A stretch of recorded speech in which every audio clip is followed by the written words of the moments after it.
Welcome to AHA Lab, where curiosity meets discovery.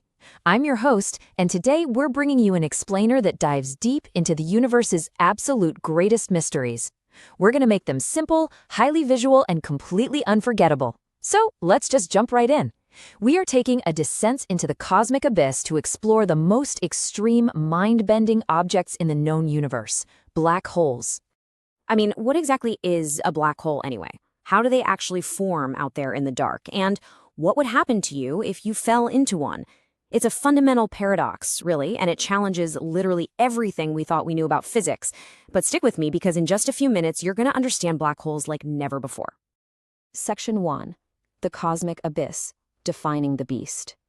Now, predicted by Albert Einstein's theory of general relativity, a black hole isn't just some giant cosmic vacuum cleaner roaming around the galaxy sucking things up. That's a huge misconception. It's actually a region of space-time compacted to an absolute extreme. We're talking about a gravitational pull that is so unfathomably strong that nothing, literally no form of matter, no radiation, not even light itself, can achieve the speed needed to break free. And that brings us to the famous event horizon. You might have heard of this, but think of it not as a solid physical surface like a planet's crust where you could land a ship, but rather as a definitive invisible boundary in space.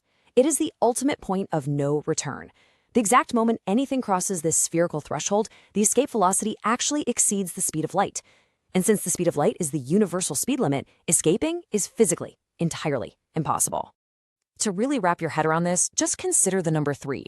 See, for every solar mass, meaning the mass of our entire sun, a black hole has a radius of roughly 3 kilometers. So if you were to magically compress our massive sun into a sphere just 3 kilometers in radius, which is about the size of a small town, it would violently collapse into a black hole. That's the level of density we're dealing with here. Section 2. Origins and Formation. The birth of a behemoth. So how do these things even happen? Well, let's break down the incredibly violent chronological steps of a massive star's death. When a truly massive star finally burns through its nuclear fuel, the outward pressure drops, and it simply can no longer support its own weight against gravity. Boom. A spectacular supernova explosion occurs. If the remaining core exceeds what's called the Oppenheimer-Volkov limit, which is about 3.3 solar masses, no known force in the universe can stop it. The core rapidly collapses in on itself, and a stellar black hole is born. But they don't all come in one standard size. We actually have cosmic weight classes. First, you've got stellar black holes, the ones born from dying stars. Then, intermediate ones, which honestly are still a bit mysterious to us. Next, we jump up to the absolute monsters, supermassive black holes sitting right at the centers of galaxies, weighing millions to billions of solar masses. And finally, there are theoretical primordial micro-black holes, which would have formed during the intense pressure of the Big Bang itself. Speaking of those absolute monsters, consider the number 4.3 million. That staggering figure is the mass, in solar masses, of Sagittarius A star, the supermassive black hole anchoring the center of our very own Milky Way galaxy. It is completely invisible, yet we can see stars whipping around it at terrifying speeds. And real quick, if you are enjoying this cosmic journey, go ahead and hit that like button, share this explainer with a fellow space lover, and subscribe to AHA Lab so you never miss an adventure. Your support really fuels our mission to make science shine. Section 3. Mind-bending physics, approaching the horizon. Okay, one of the wildest concepts in physics is gravitational time dilation. Imagine you're watching a friend fall toward a black hole from a safe distance. You would never actually see them cross the event horizon. Because of the extreme gravity, you'd see their time slow way down. Their image would stretch, turn increasingly red due to gravitational redshift, and basically appear to freeze there forever. But for your friend, their time feels completely normal to them, and they would plunge right through that horizon, directly into a genuinely terrifying fate. Because as they fall, they're going to experience extreme tidal forces. Think about it. If you fell in feet first, the gravity pulling at your feet would be vastly stronger than the gravity pulling at your head. This immense difference stretches you vertically and squeezes you horizontally. Astrophysicists literally call this visceral, dramatic destruction spaghettification. No joke. You'd be drawn out into a long, thin strand of atoms before you even reach the horizon. And if the black hole happens to be spinning, things get even weirder. Enter the ergosphere. Thanks to something called the lens-Thirring effect, a rotating black hole literally drags the fabric of space-time along with it. If you found yourself in this region, you would be physically forced to rotate along with the black hole no matter how hard your rocket engines pushed in the opposite direction. Space itself is moving.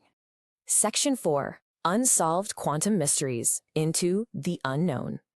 So, at the very heart of the black hole lies the singularity. This is a central point of infinite density and infinite spacetime curvature. And here's the crazy part. Right here, Einstein's equations of general relativity simply throw their hands up and fail. They stop working. To truly understand what happens at this incredibly dense, microscopic point, we desperately need a unified theory of quantum gravity, and that is something science is still actively hunting for. But we do have some quantum clues, largely thanks to some brilliant minds. Back in 1974, Stephen Hawking showed that black holes aren't actually 100% black. Quantum fluctuations near the event horizon cause black holes to emit a faint thermal glow, which we now call Hawking radiation. Because they're leaking this energy, black holes actually shrink over time. And over unfathomable trillion-year timescales, they will completely evaporate. Which naturally brings us to a massive unresolved debate, the information paradox. If a black hole eventually evaporates into total nothingness, what happens to all the unique quantum information of the stars, the planets, or, the unfortunate astronauts that fell inside? Is that physical information permanently deleted from the universe?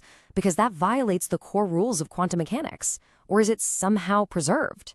This right here remains one of the fiercest debates in modern physics today.